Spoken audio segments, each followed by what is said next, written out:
Matter of fact, you've already preached, you already ministered this morning by touching and praying and encouraging this morning. I'm just gonna put a little framework around it, okay? Listen,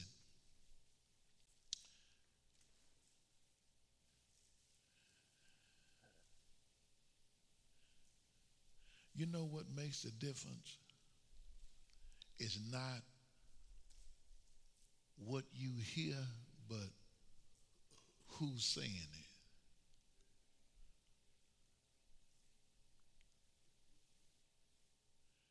Fear not. There's nothing to fear. For I am with you. Do not look around you in terror. Don't be looking at all that other stuff. Because if you do, it's going to discourage you. You get a symptom, somebody else had the symptom, they died. Now you worry.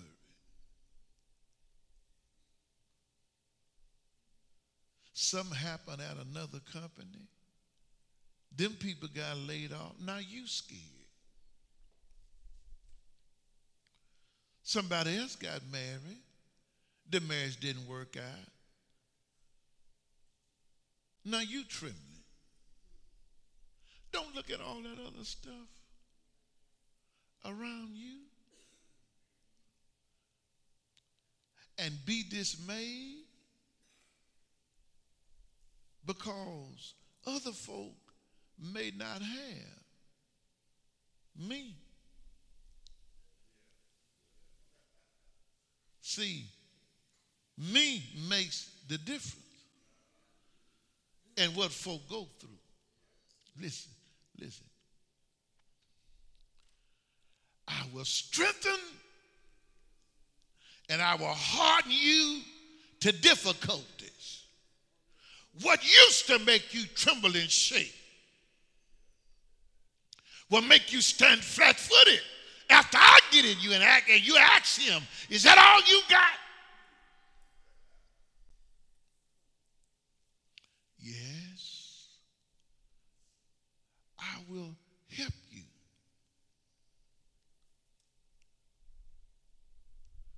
Look like he was talking to a preacher because looked like he didn't get it. And so he says again, yes, I will hold you up. Doesn't matter what you go through, doesn't matter what they do, doesn't matter the trial or tribulation, you will be victorious because I got you. I don't need both of my hands. I'm just going to use this one. With my right hand of righteousness and justice, I'm going to even the playing field. Everett was preaching right now. He said, I'm going to equalize this thing right now. Amen. Just want to talk about for a few minutes, if I can, right, softly and tenderly, encouragement. Just want to talk about encouragement.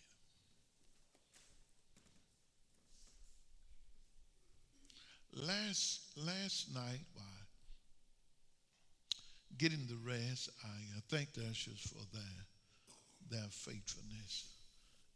Robert, you can stay there. I'm not going to be long. I'm not going to be long. I just laid it down last night and said, okay, Lord, this is it.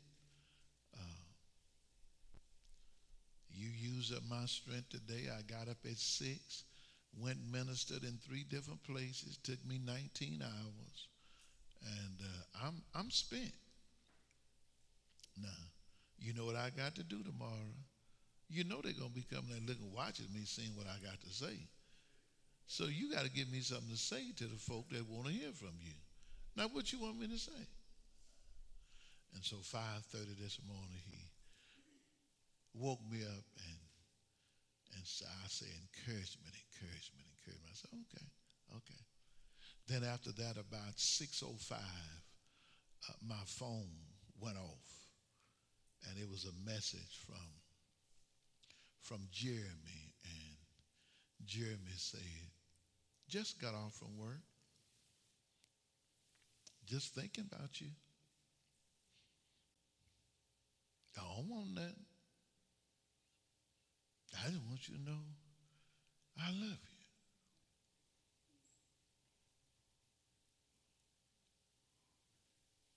I said, okay. You know, folk don't think they're supposed to move in God unless he speak 3 times. So the first time he spoke, that was to me. The second time he spoke was through Jeremy. Now, Jeremy done been to work, got up many mornings, and I ain't never just so happened that this particular morning, after I'm tired and weary and don't feel like going no way, I get a text saying, I love you. I go down to the office, and in the office I reached up. I'm looking for a book, trying to find something about encouragement, and I can't find it. And I know it's there. I know where it is because, you know, I know where I place my books. Might not look like order for nobody else, but it's order for me, you know. And so I went and reached, and when I reached up to get this, a card came out. It was a card, and I pulled the card out and looked at it, and the card says, just because. Just want you to continue to be encouraged. That was Sister Petrie. Yeah. And I say, nah. Now, Lord, I know I'm hard of hearing, but I get it now. Because not only did you speak it to me, you done confirmed it with 2 other people. Listen, all of us have a journey. And in this journey of life, what makes life so exclusively difficult is when we try to travel somebody else's journey. No. You have your own journey, and whatever somebody else does, don't ever try to follow or depict what nobody else is doing. Take the journey that God have laid before you.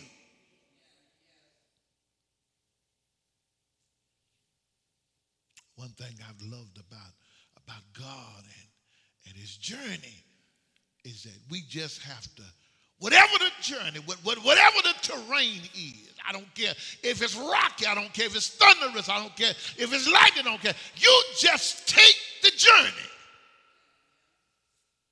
Sometimes what God does, he allows us to peek at the journey, and we see what we have to go through. And because we see it, we back up instead of going forward. But whatever the journey, take the journey and just trust God. Well, the psalmist said like this: trust in the Lord with all thine heart. Lean not to thine own understanding. In all your ways acknowledge him, and he'll direct your path. Can I paraphrase that? When you don't understand what God is doing, just trust his heart. Why would we trust God's heart? I'm glad you asked. Because the first thing is, he knows what's best for us. Now, somebody should have shouted right there. That was on my paper that I left at I put on my paper when I was, writing this morning. Somebody paused because somebody posed a screen right up in here. That God knows what's best. Aren't you glad that God didn't answer some of your prayers?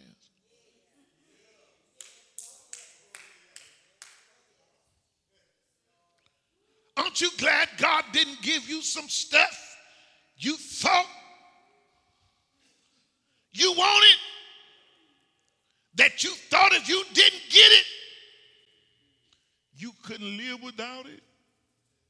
And today, you want to thank God because you're so glad he did.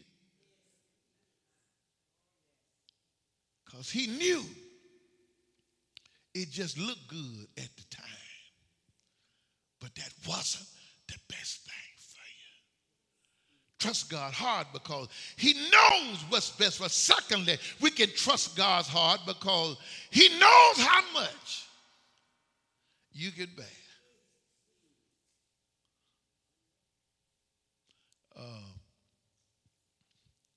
Sometimes things will shut down because they get on overload. But we don't have to worry about overload with God.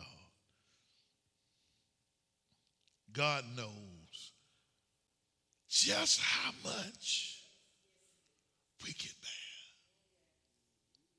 bear. I'm trying to hurry up and preach this thing, but you got to understand, when I'm writing, I'm predicting the way God folk going to respond.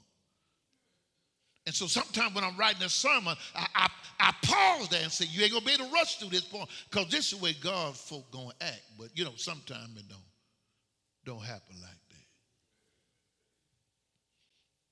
He knows how much we can bear, though our load is heavy. Now, the songwriter said, he never left us to bear it alone. Just ask for strength and keep on toiling.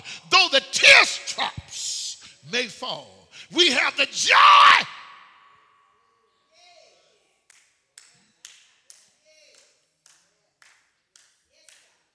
Hold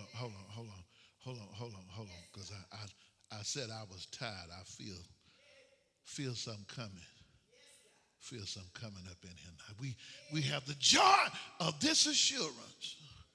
And he knows. Yes, he knows. I wish you'd talk back to me. He knows just how much we can bear.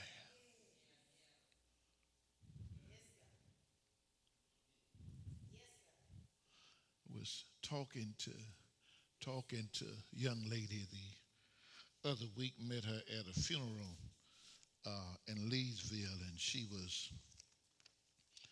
was telling me about the great things that she was doing, and telling me that all the wonderful things that God was allowing to happen in her life, and those particular things that she was going on.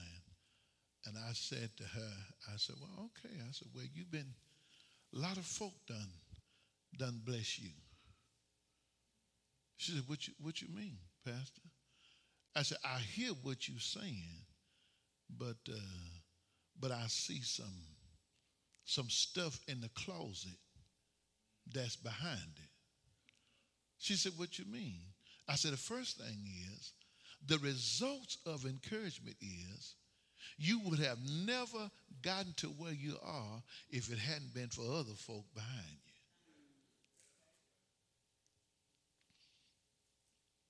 And so the results of encouragement is good to encourage because you empty yourself into another person and you own their success with the blessings of God.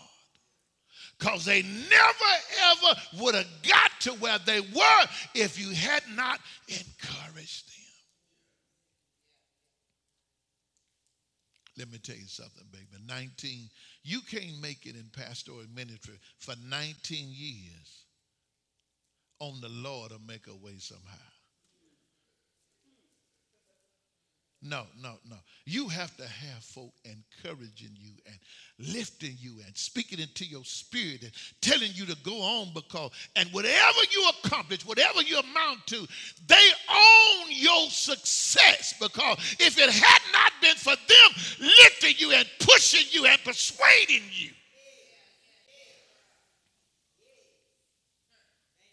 there are many women today who have not ended up in divorce court. Not because they had such wonderful husbands, but because it was the ministry of encouragement. Yeah, telling you, hang in there. Yeah. When sometimes men mature slower as women. If you can hang in there, God will touch him and he'll change him. And he'll be better. That's the ministry of encouragement. So when you tell for I've been married 15, 16, now, you never would have made it if somebody had not encouraged you along the way to hang in there.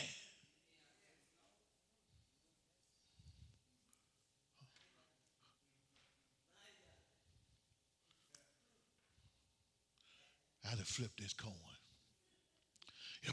Brothers sometimes, we expect, we say we love somebody, we just expect for them just start turning cartwheel and just flipping just because we said what we said. And we want people to respond to us immediately. And many times we would have missed the great thing that God had for us if we hadn't had somebody to look, I understand. I know she ain't doing what she wants you to do. I know she ain't giving you what you want to have and you want to have it right now. But wait, I say, on the Lord. Just wait. Just be patient. What you don't understand, them that's been giving you what you want when you want it, that ain't what you need. Talk to the hand. But if you wait, you'll get what God got for you. And we never would have, many of us never would have had what we had if we had not been encouraged to just wait. To just wait on God. Many of us would have never retired from the places that we were. We never receiving the checks that we get now if folk hadn't encouraged us just to stay there. Hang in there. God is going to be with you. God is going to take care of you. It's dark right now, but the sun going to shine. If you hold out, just the encouragement. Many folk would have been dead today if they just wouldn't have had somebody to tell them, you can make it.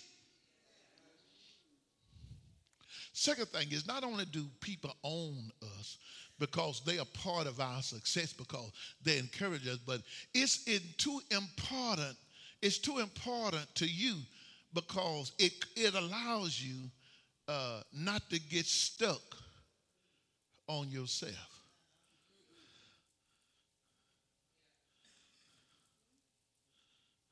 Sometimes when it get good to you, and you done said something, but don't nobody else know that you done said something, you have to smile yourself. That's why I'm smiling. Yeah. You can't get stuck on yourself because you realize I'm not me. But I'm all these individuals that have invested in me. I'm all these individuals that have encouraged me. I'm all these individuals that have supported me. I'm all these individuals that have emptied themselves into me because without them, I couldn't be who I am. So I'm not me.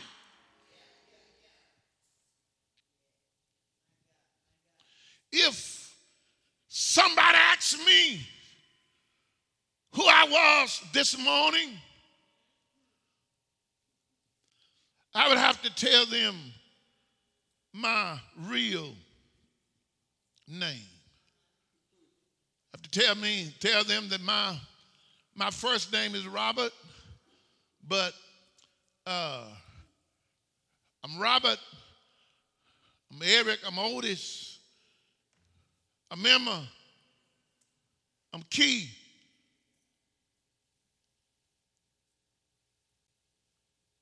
I'm Bryce. I got you know, man, but I got some women named behind me. I'm Josephine. I'm Luella. I'm Rika. I'm Brenda. I'm Cheche.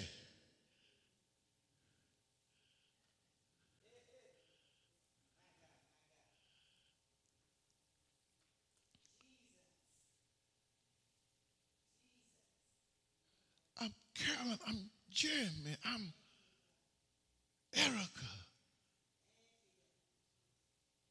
I'm Jeff. I'm Dolores.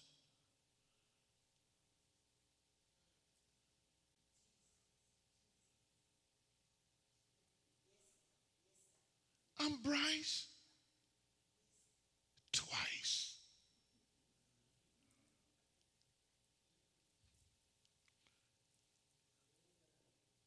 You can't see all this in me, but I'm Charlie.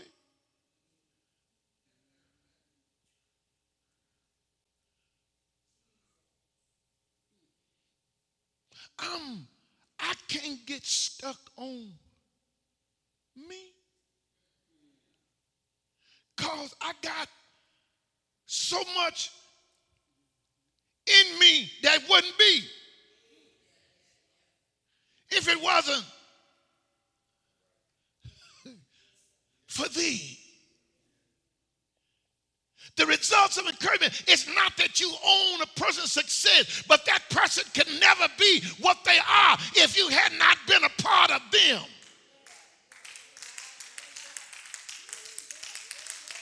I can't get stuck on myself because I'm really not myself, because I'm such a composite of so many other folk that brought me along the way.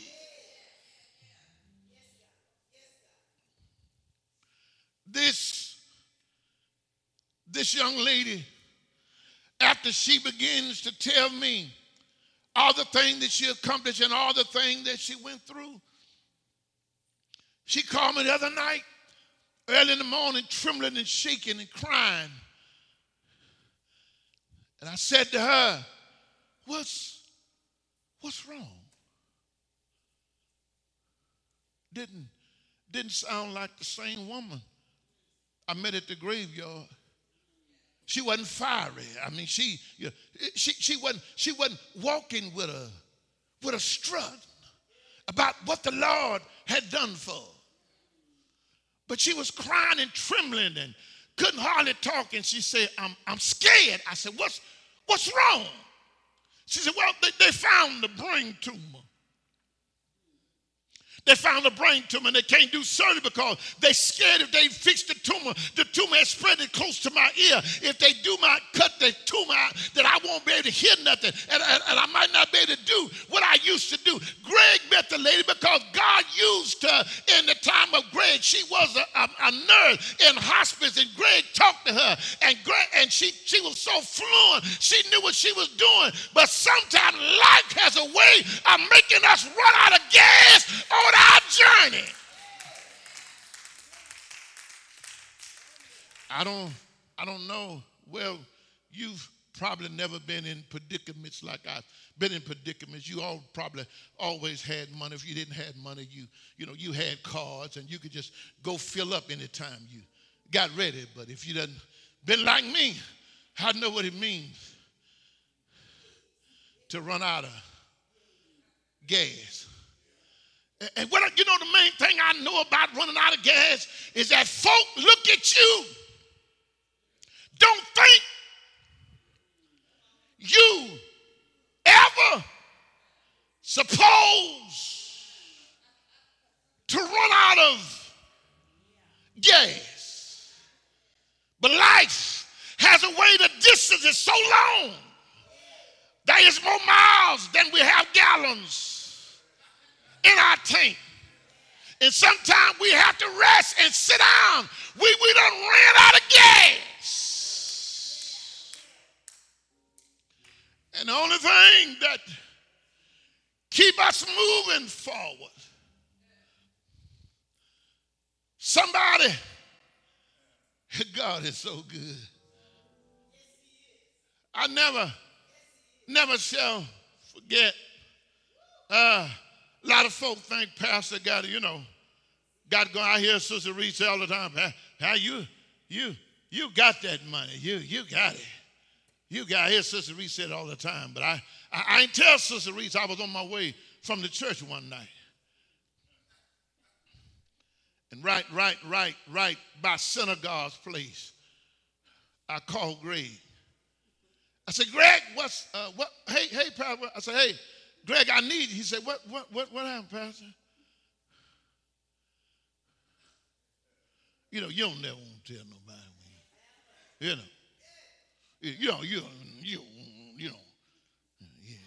Yeah. The best thing, but I ran out of gas. It was at night, so a lot of folk, couldn't see me.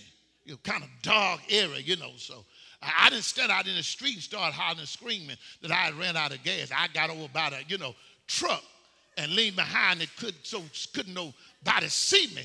But I got on my phone. I said, Greg, I'm out of gas. Greg said, well, I'm prepared because I got a can. And I ain't able to bring you 10 gallons, but I got a gallon.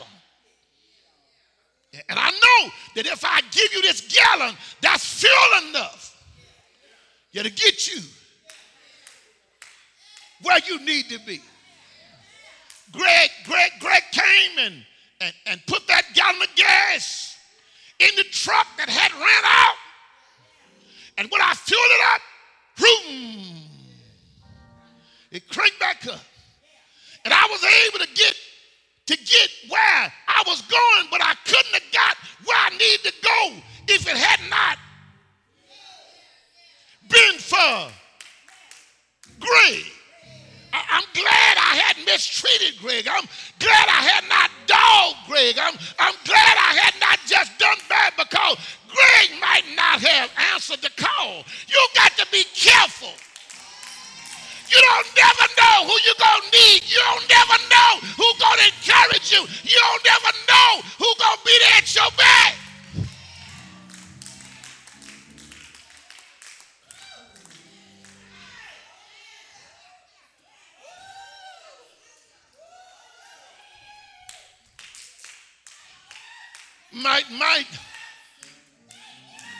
May be somebody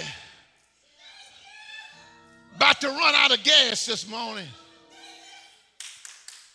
I just want to encourage you. I ain't got nothing to tell you. I just want to tell you what the Lord says. Isaiah 41 and 10. Fear not. Ain't nothing to fear.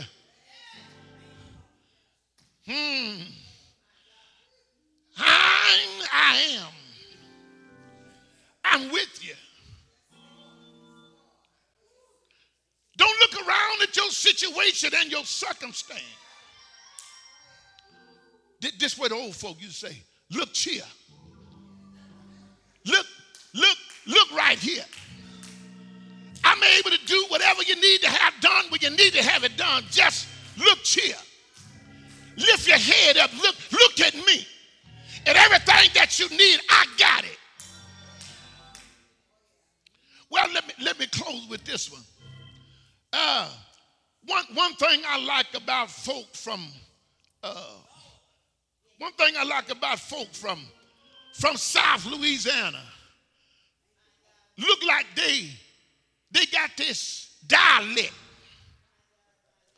that when they talk to you, look like they're answering themselves at the same time. And look like I see them walking up in this scripture right here. When it said, yeah, this young folks South Louisiana, they say, I'm going to help you, yeah.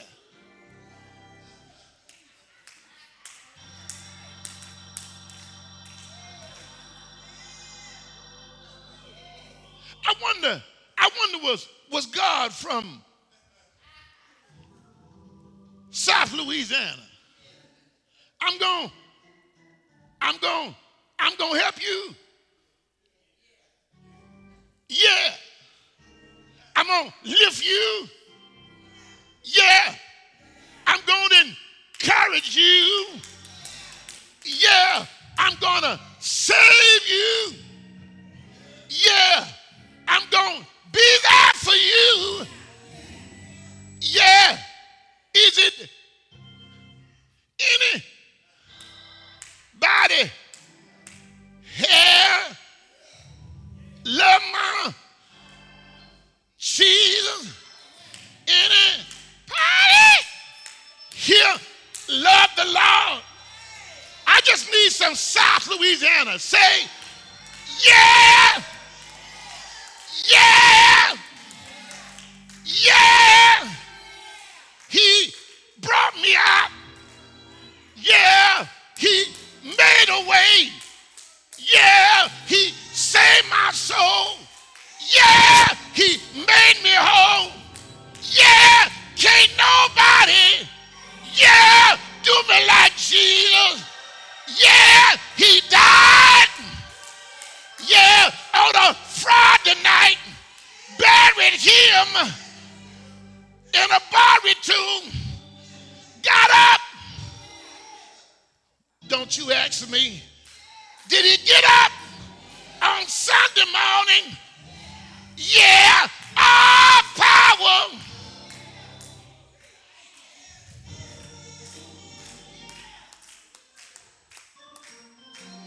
I would say it, but it's not good English.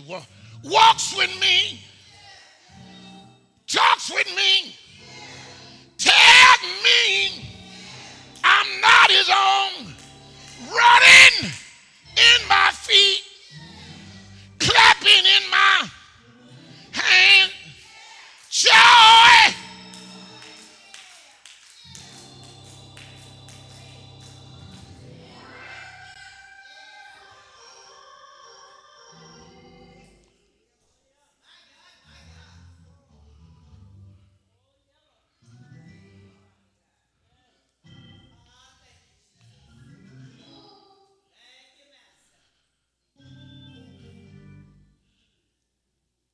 I'm with you.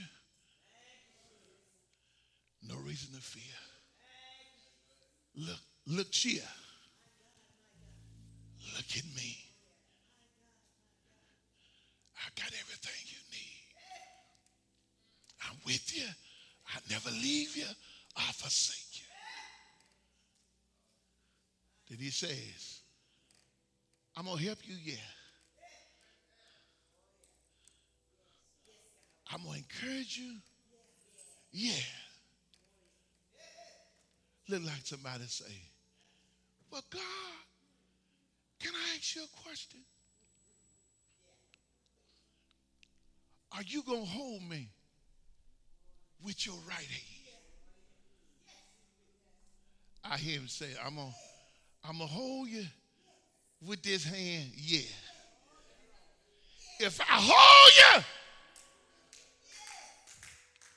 you can't fall.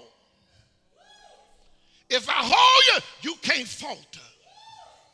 If I hold you, you can't fail.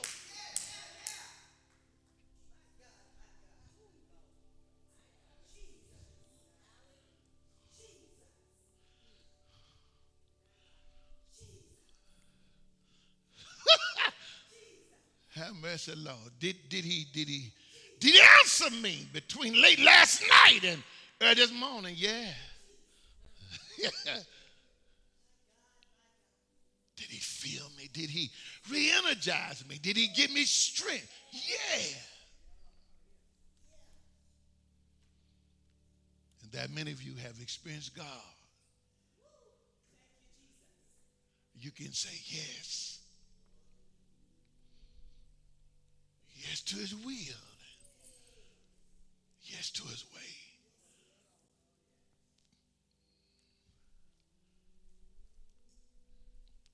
If I ask you, has he ever been late? you'll say no. But if I say, will he show up when you need him most? You'll say, yeah. He may not come when you want him, but he's always on time.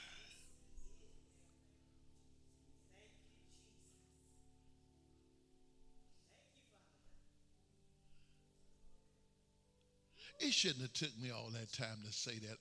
All I had to say was, fear not.